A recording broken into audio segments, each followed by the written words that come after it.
아멘. 사랑하는 우리 대전 명석교회 성도님들, 우리 성도님들 마음속에 예수 그리스도의 마음을 품을 수 있게 되기를 간절히 소원합니다. 예수님의 마음이 무엇입니까? 예수님의 마음은 겸손함입니다. 그 겸손함으로 어떠한 위기와 어떠한 어려움과 우리 교회 가운데 어떠한 고난이 찾아온다 할지라도 주님께서 하나 되게 하신 우리 대전 명성교회를 하나됨을 더욱 힘써 지켜내는 우리 모든 성도님들 될 수 있기를 간절히 소원합니다. 우리가 인생을 살다 보면 어려움도 오고 고난도 오고 역경도 찾아오고 여러 가지 문제들이 생겨날 때가 있습니다. 고난이 올 때 나타나는 현상 중에 한 가지가 여러분 무엇인지 아십니까? 그것이 바로 하나됨이 깨어지는 현상입니다. 고난이 찾아오면 우리가 그 고난을 견디지 못하고 어려움이 찾아오면 하나됨이 깨지는 현상이 나타납니다. 가정도 그렇고요, 또 교회도 그렇습니다. 왜 고난이 오면 하나됨이 깨지게 될까요? 우리가 가지고 있는 그 죄악된 본성 때문에 그렇습니다. 우리는 본능적으로 느낌이 와요. 뭔가 우리가 속해 있는, 내가 속해 있는 우리 가정, 우리 조직, 그것이 뭔가 깨질 조짐이 보이기 시작하면 본능적으로 우리는 느끼는 겁니다. 그러면서 서로 눈치를 보면서 서로 먼저 떠날 준비를 하는 거죠. 여러분, 생각보다 우리가 참 예민합니다. 의리를 지키는 것도 참 쉽지가 않아요. 의리를 지키는 분도 많지가 않습니다. 그래서 교회 안에 어려움이 찾아오고 또 인생의 고난이 찾아오고 이런저런 어려움이 찾아올 때 우리가 그동안 지켜왔던 그 하나됨이 깨지는 모습들을 많이 보게 되죠. 고난이 꼭 나쁜 것만은 아닙니다. 고난이 찾아올 때 주는 유익도 있긴 있죠. 어떤 유익이 있나요? 고난이 찾아올 때 우리가 깨닫게 돼요. 나랑 끝까지 평생 같이 갈 사람, 저 사람은 나에게 도움이 되는 것이 없어지면 떠나갈 사람이구나. 그런 것들을 우리가 확인할 수 있는 시간이 되기도 합니다.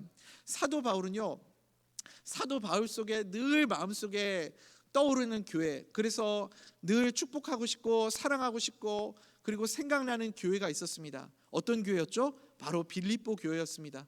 빌립보 교회를 하나 되게 하신 그 하나님을 늘 찬양하고 주님께 영광을 올려드렸습니다. 그래서 내가 이렇게 피땀으로 일궈낸 그 교회, 어린 교회가 아름답게 하나됨을 이루며 성장해 나가기를 간절히 바라는 그런 마음이 있었습니다. 그래서 곧 찾아오게 될 어려움, 혹시 교회 안에 닥치게 될 문제와 고난이 있을 때 하나님께서 하나 되게 하신 그 교회를 힘써 지키라고 그렇게 조언하고 있습니다. 사도 바울이 진심으로 조언하며 이 하나됨을 지킬 수 있는 방법으로 제시하는 길이 무엇입니까? 그것이 바로 겸손입니다. 겸손함. 사랑하는 우리 대전명석교회 성도님들, 겸손함으로 하나됨을 더욱 하나되게 지켜내는 우리 성도님들 될 수 있기를 간절히 소원합니다. 겸손함을 붙들면 어떠한 위기와 어떠한 고난과 어떠한 어려움이 찾아와도 우리가 능히 그 고난을 돌파하고 이겨내는 힘이 있게 될 줄 믿습니다. 우리 빌립보서 2장 2절 3절 같이 한번 읽어볼까요? 시작. 마음을 같이하여 같은 사랑을 가지고 뜻을 합하며 한 마음을 품어 아무 일에든지 다툼이나 허영으로 하지 말고 오직 겸손한 마음으로 각각 자기보다 남을 낮게 여기고. 아멘. 아멘. 아멘. 여러분 펜이 있으시면 오직 겸손한 마음으로 각각 자기보다 남을 낮게 여기고 여기에 밑줄을 그어 보십시오. 그리고 겸손한 마음으로의 동그라미를 한번 쳐 보십시오. 여러분, 우리가 이 하나됨을 지키기 위해서 갖추어야 할 조건이 있는데, 자격이 있는데, 그것이 무엇이냐면 겸손함이라는 거죠.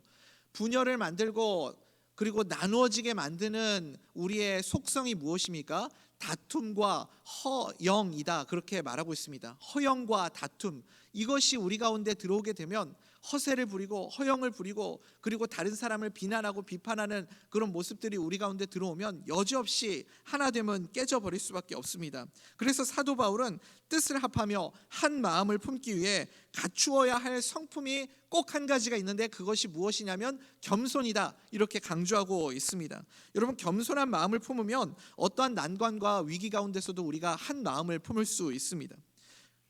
여러분, 우리가 이 겸손함 교회에서 많이 강조하고 있는데, 겸손이라는 게 도대체 뭘까요?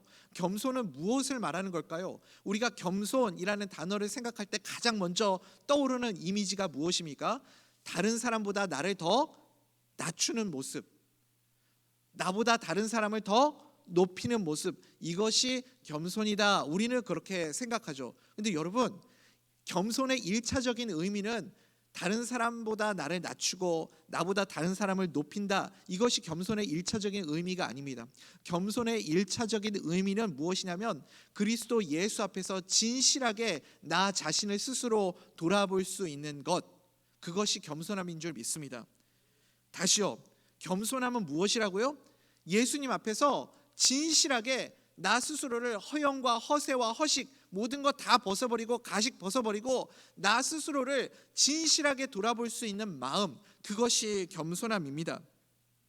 그래서 겸손하게 자기 자신을 볼 수 있어야 됩니다.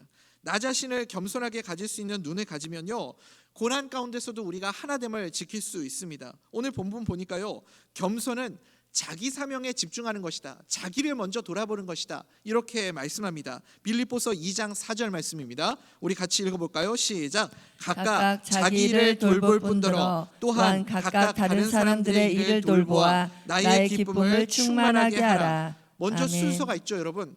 먼저가 무엇이냐면 먼저 나 스스로를 돌아볼 수 있어야 되는 겁니다. 그러니까 내 코가 석잔데 내가 지금 문제투성이인데 다른 사람들을 쳐다보면서 다른 사람들 눈에 티끌이 있는지 뭐가 있는지 그거 보고 있을 때가 아니라는 겁니다. 그런데 다른 사람들만 쳐다보고 있는 사람들이 있습니다. 1차적으로 겸손은 무엇이라고요? 나 자신을 먼저 돌아보는 것, 그것이 겸손입니다. 여러분, 우리가 성경 말씀 읽다 보면 제일 어이없고 제일 웃기는 사람이 예수님 왼편에 십자가에 달려 있었던 강도 아닙니까? 자기가 조금 있으면 곧 죽을 처지인데 누가 누구를 비판하고 누가 누구를 비웃고 누가 누구를 조롱합니까? 자기가 자기 죄 때문에 십자가에 달려서 죽어가고 있으면서 예수님을 쳐다보면서 예수님을 조롱하고 비판하고 예수님을 욕하고 있지 않습니까? 그것처럼 어리석고 바보 같은 인생이 어디 있습니까? 우리가 만약에 예수님 왼편에 있었다면 뭐라고 하겠습니까? 예수님, 저 좀 살려주세요. 저 진짜 죽을 것 같습니다. 예수님, 이제 곧 낙원에 가시겠죠? 주님이 낙원에 가실 때 저도 좀 데려가 주시면 안 될까요? 저도 좀 불쌍히 여겨주시면 안 될까요? 이렇게 해도 될까 말까 아닙니까? 그런데 예수님 곁에 매달려서 예수님을 조롱하고 있습니다. 왜요? 자기 자신을 못 보는 겁니다. 자기가 지금 어떤 처지인지를 모르는 거예요. 사랑하는 대전 명석교회 성도님들, 그러니까 겸손이 뭐죠? 나를 먼저 돌아볼 수 있는 마음, 그것이 겸손입니다. 내가 십자가에 달려있구나. 내가 죽을 존재구나. 내가 바로 예수님 좌편에 달려있었던 그 강도 같은 인간이구나. 그것을 내가 먼저 볼 수 있어야 됩니다. 거기에서부터 하나님의 능력이 나오게 될 줄 믿습니다. 미국 사람들에게 이렇게 아주 존경받는 사람들 중에 하나, 윌리엄 맥 레이븐이라는 사람이 있습니다. 이분이 이제 미국에 유명한 대학교들이 많이 있는데 요즘 이제 아주 좀 핫하다고 뜨고 있는 텍사스 주립대, 우리 대전 명성교회도 거기 출신 분들이 좀 계시다고 들었는데, 이 텍사스 주립대 이제 총장으로 취임했는데 이분이 대학 총장 중에 가장 잘 알려져 있는 총장 중에 하나로 그렇게 유명합니다. 이 윌리엄 맥 레이븐이라는 이분이 이제 그 이력이 좀 독특한데요. 뭐 학자 출신이 아니고 사실은 이분이 뭐 하던 사람이냐면 해병대 사령관 장군 출신이에요. 그 군인 출신이죠. 해병대. 그래서 이분이 우리에게는 좀 생소하지만 미국 사람들에게는 영웅과 같은 존재입니다. 이분이 이제 해병대 사령관 시절에 했었던 작전 임무 중에 한 가지가 무엇이냐면 우리가 잘 아는 그 테러범, 이슬람 테러범 오사마 빈 라덴 그 사살 그 작전 있잖아요. 그거 직접 침투해가지고 사살하게 하는 그 작전 전두지휘했던 사람이 이 사람이거든요. 윌리엄 맥 레이븐. 그래서 미국 사람들에게는 영웅 같은 그런 인물이에요.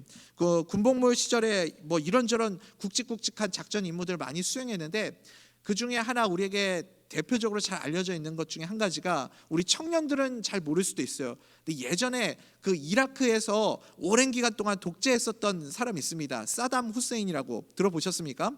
사담 후세인, 이 사람을 생포하는 그 작전을 전두지휘했던 사람도 이 윌리엄 맥 레이븐이거든요. 그래서 이 사람이 이 사담 후세인 또 생포하는 그런 작전을 수행하면서 미국 전역에 그렇게 영웅처럼 떠오른 사람이었어요. 근데 이 사람이 UT 출신이에요. 그 텍사스의 주도가 어디냐면 어스틴이거든요. 그래서 University of Texas at Austin이 이제 그 텍사스 주립대학이라고 말합니다. 우리가 근데 이제 University of Texas라고 얘기하면 약간 촌스러운 거고 보통 미국 사람들은 UT 이렇게 얘기해요. 그러니까 이제 조금 유창하게 얘기하려면 너 UT 출신이라며 이렇게 얘기하면 좀 아는구나 이렇게 얘기할 수 있습니다. 그러니까 University of Texas at Austin 이렇게 길게 얘기하시지 마시고 그냥 UT 이렇게 하시면 됩니다.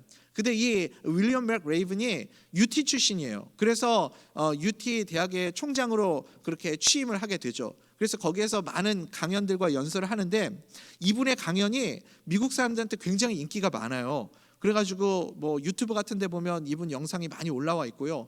우리는 뭐 스티브 잡스 이런 사람들 강연을 많이 듣지만 미국 사람들은 그것 못지않게 이분의 강연을 많이 듣습니다.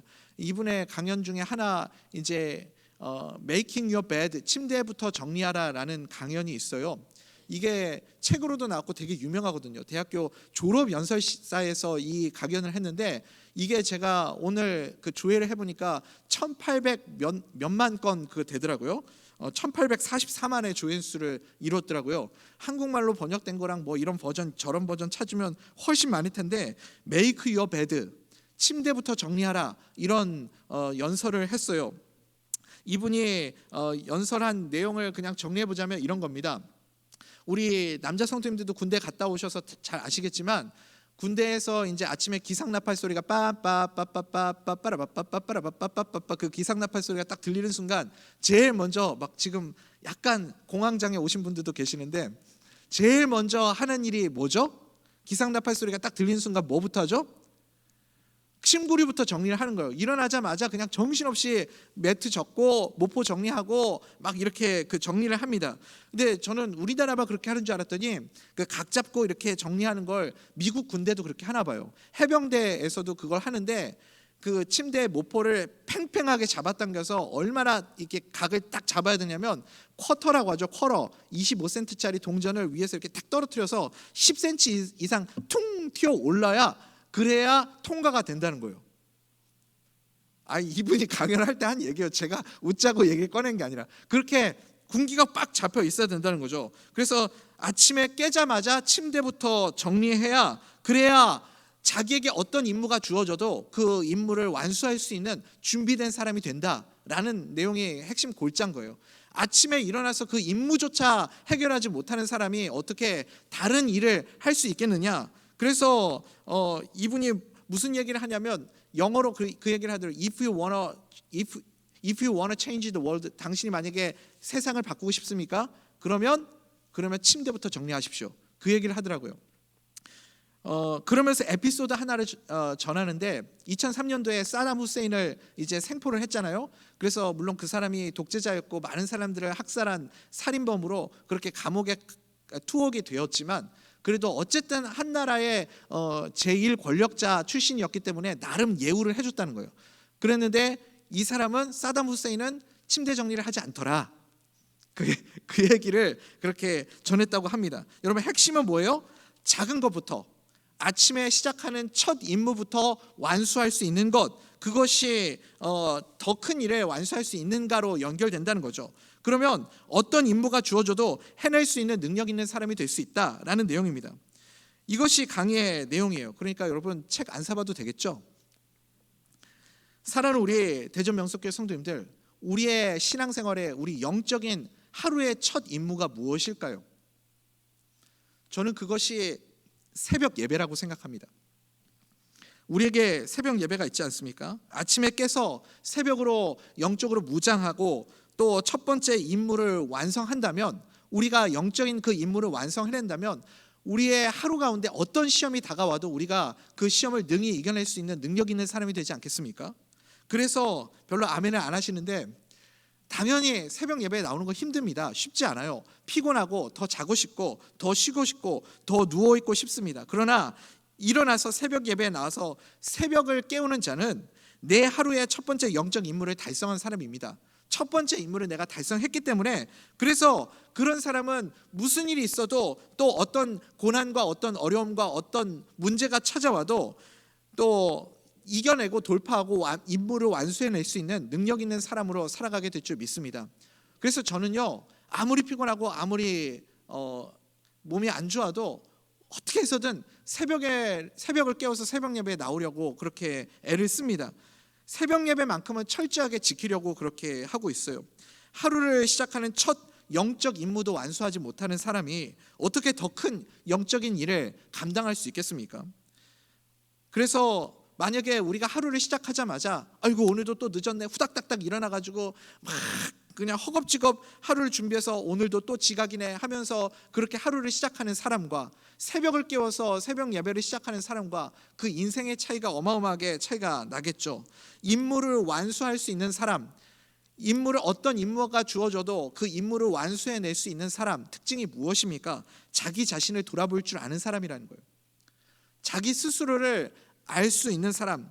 그래서 여러분 같이 일을 해보면요, 그 사람의 성향을 우리가 금방 알 수 있잖아요. 같이 이렇게 사역을 해보고 일을 해보면 그 사람의 성향이 금방 이렇게 드러납니다.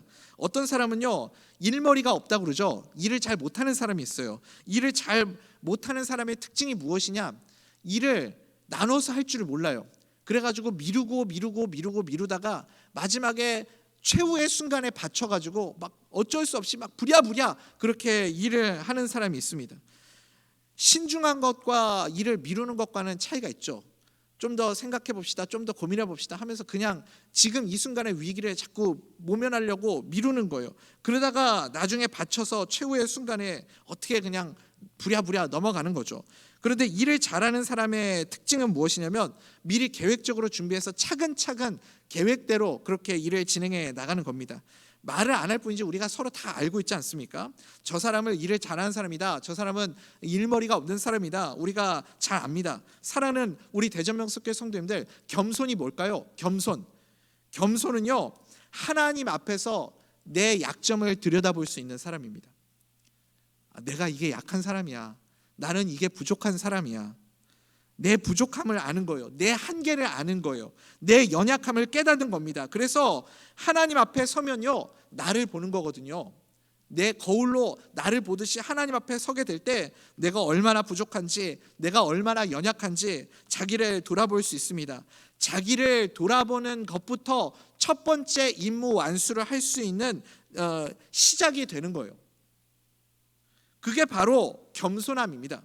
그러니까 자기 자신이 온전히 주님 앞에 서게 되면, 내가 주님 앞에 나의 솔직한 허물 없이 주님 앞에 그 모습으로 서게 되면, 여러분 거기서 허영이 있을 수 있겠습니까? 다른 사람을 쳐다보며 다툼을 하고 비난하고 비판하고 그런 일들을 할 수 있겠어요? 그러니까 거기에서부터 나 자신을 쳐다보는 것, 하나님 앞에서 온전하게 내 모습을 바라볼 수 있는 것, 거기에서부터 문제가 풀어지기 시작한다는 거죠. 제가 가만히 보면요, 교회 안에서 다툼이 생기고 문제가 생기고 어려움이 생길 때 결국은 다 이유가 하나더라고요. 뭐냐면 다른 사람에게 시선이 가 있는 겁니다. 나를 못 봐요.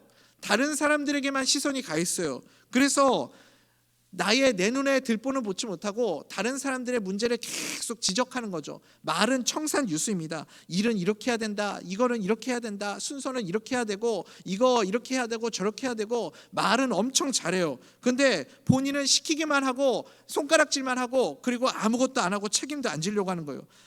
자기는 그렇게 말하고 지시한 것으로 일 다 했다고 생각하는 겁니다.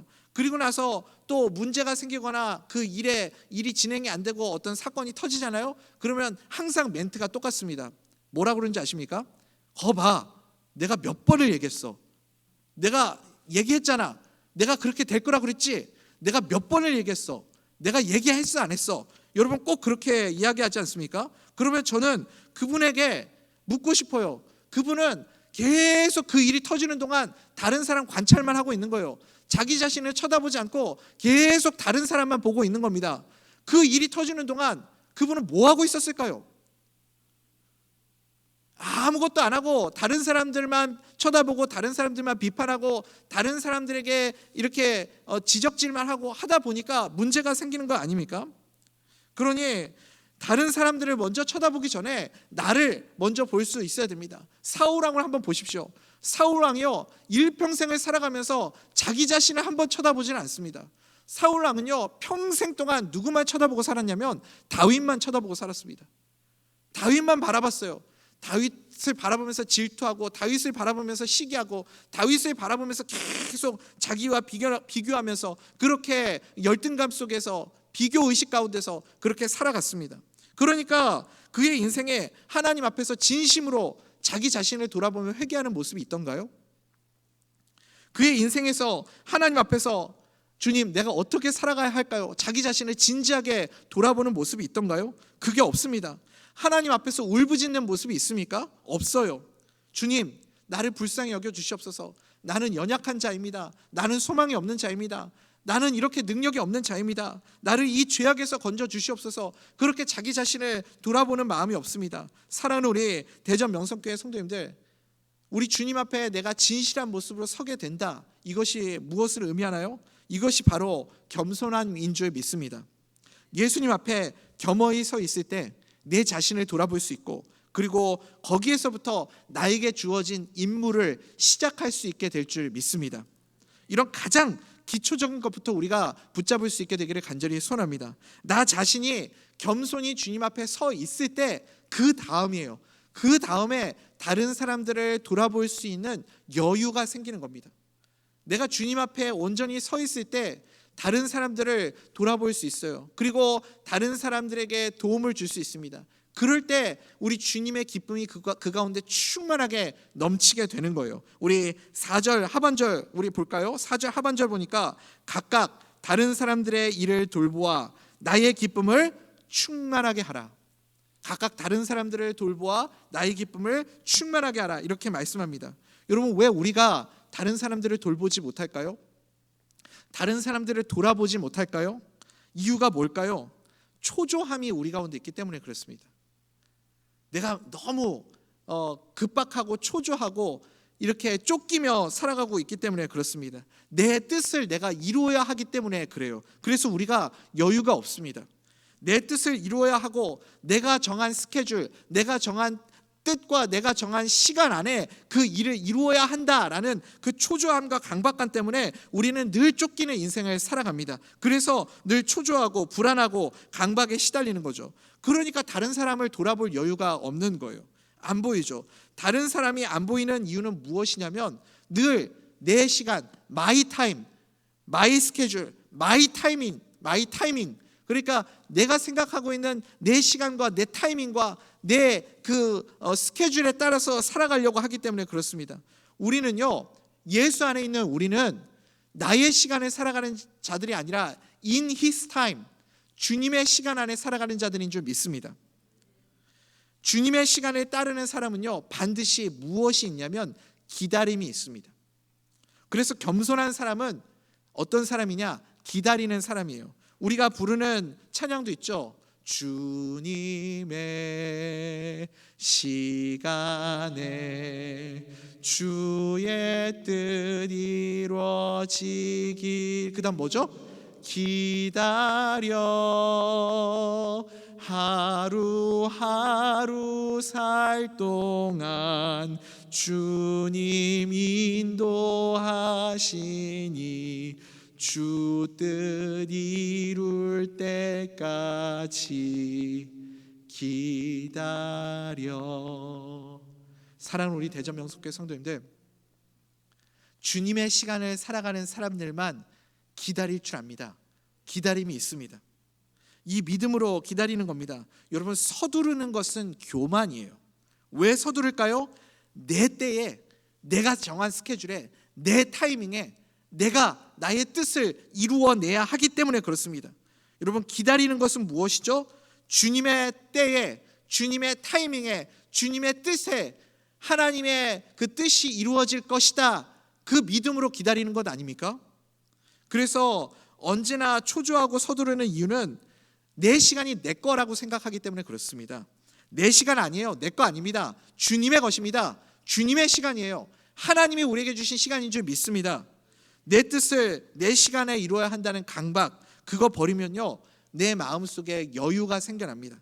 그리고 하나님께 내 삶을 맡겨드릴 수 있게 됩니다. 그럴 때 비로소 누가 보일까요? 내 주변에 있는 사람들이 보이게 될 줄 믿습니다. 여러분, 우리 신약 성경에 봐도 선한 사마리아인의 비유를 한번 생각해 보십시오. 선한 사마리아인의 그 비유, 거기에서 강도를 만나서 죽어가는 사람이 여기 있습니다. 거기에 제사장도 나오고 레위인도 나옵니다. 이 사람들이요, 다 자기 나름의 명분이 있어요. 다 자기 나름의 핑계가 있습니다. 그냥 귀찮아서 그 강도 만난 사람을 내버려 두고 떠난 게 아니라요, 자기의 스케줄이 있고요, 자기의 타임이 있고요, 자기의 계획이 있습니다. 그래서 나는 예배드리러 가야 하고, 나는 교회를 섬기러 가야 하고, 나는 지금 너무 바빠서 돌볼 여유가 없습니다 하고 그 강도 만난 사람 돌아보지 못하고 떠나가지 않습니까? 여러분, 그 사마리아인도요, 사실 우리가 한번 생각해 보십시오. 그 사람도 일반 그냥 평범한 사람은 아니에요. 그 강도 만난 사람을 여관에 이렇게 하고 치료비를 대주고 여관비도 대주고 그렇게 여유롭게 대줄 수 있을 만큼 이 사람도 재력도 있고 뭐 비즈니스를 하는지 뭘 하는지 모르겠지만 나름 바쁜 그런 인생을 살아가는 사람입니다. 자기 나름의 계획이 있고 스케줄이 있고 명분이 있습니다. 그럼에도 불구하고 이 선한 사마리아인은 자기의 시간에 따르지 않고 돌아볼 수 있는 마음이 있지 않습니까? 불쌍하게 여겨지니까, 그 사람이 눈에 들어오고 그 사람이 불쌍하게 여겨지니까, 그러니까 서두르지 않잖아요. 사랑하는 우리 대전명석교회 성도님들, 우리 인생 가운데에도 이런 머무름이 있게 되기를 간절히 소원합니다. 내 시간, 내가 해야 할 일, 거기에 몰두해 있으면요, 다른 사람이 보이지 않습니다. 머무를 수 있다는 건 무엇이죠? 주도권이 나에게 있는 것이 아니라 우리 주님께 있다, 그것을 인정할 수 있는 마음입니다. 우리 인생이 너무 철저하게 계획대로 스케줄대로 자기의 그 시간대로 살아가는 것, 여러분 그거 좋은 것 아닙니다. 잘 사는 거 아니에요. 여러분이 스스로가 내 인생은 내가 책임지는 거고 내가 주인이야 라고 생각하기 때문에 그렇습니다. 주님 앞에서는 물론 우리가 당연히 열심히 성실하게 주님이 맡겨주신 직분, 일들 열심히 살아가야 하겠지만, 우리가 분명히 인정해야 할 것이 있습니다. 나의 인생을 이끌어 가시는 분은 우리 주님이시다. 이것을 분명하게 우리가 믿고 따라갈 수 있는 하나님의 사람들 될 수 있기를 간절히 소원합니다. 주님이 인도하신다는 것은 무엇이냐면, 때로는 내가 빨리 가고 싶지만 주님께서 나를 천천히 가게 하실 때가 있습니다.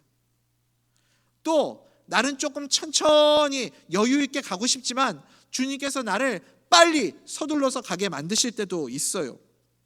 주님의 시간과 주님의 타이밍과 주님의 스케줄에 나의 삶을 맞출 수 있게 되기를 소원합니다. 그것이 무엇이라고요? 그것이 겸손입니다. 내 길을 인도하시는 분이 주님이십니다. 여러분 믿으십니까? 내 인생을 인도하시는 분이 주님이세요. 믿으십니까? 이제 말씀 맺겠습니다. 여러분, 어떻게 하면 우리 교회 가운데 고난이 찾아오고 위기가 찾아오고 어려움이 찾아올 때 이 하나됨을 잘 지켜나갈 수 있을까요? 성령이 하나 되게 하신 우리 대전명석교회를 어떻게 우리가 잘 지켜나갈 수 있을까요? 겸손이 우리에게 필요합니다. 예수님의 마음을 품을 수 있게 되기를 간절히 소원합니다. 너희 안에 이 마음을 품으라, 곧 예수 그리스도의 마음이니. 근본 하나님의 형체를 버리시고 사람의 몸을 입으신 그 겸손하신 예수님, 그 예수님의 겸손한 성품을 우리도 갖게 되기를 간절히 소원합니다. 그래서 고난의 때 여러분 더욱 겸손해지십시오. 먼저 나 자신이 주님 앞에 겸손하게 나를 바라볼 수 있게 되기를 간절히 소원합니다. 다른 사람 먼저 볼 거 없습니다. 내가 주님 앞에 서 있어야 됩니다. 그 다음에 나의 시간을 주님께 맡겨드릴 수 있어야 됩니다. 주님의 타이밍과 주님의 시간과 주님의 스케줄에 우리의 인생을 맡겨드릴 수 있게 되기를 간절히 소원합니다. 그러면 초조함과 강박증과 그런 모든 조급한 마음속에서 벗어나서 내 주변의 사람들을 볼 수 있는 여유가, 여력이 우리 가운데 생기게 될 줄 믿습니다. 예수님의 시선으로 우리 주변에 있는 다른 사람들을 돌아보고 섬기면 그 안에서 주님이 주시는 기쁨이 충만하게 넘치게 될 줄 믿습니다. 그 겸손함으로 고난이 있을 때마다, 어려움이 있을 때마다, 위기가 찾아올 때마다 우리 주님이 하나 되게 하신 대전명석교회, 이 겸손함의 성품으로 잘 지켜서 주님께 영광 올려드리는 우리 모든 성도님들 될 수 있기를 간절히 소원합니다.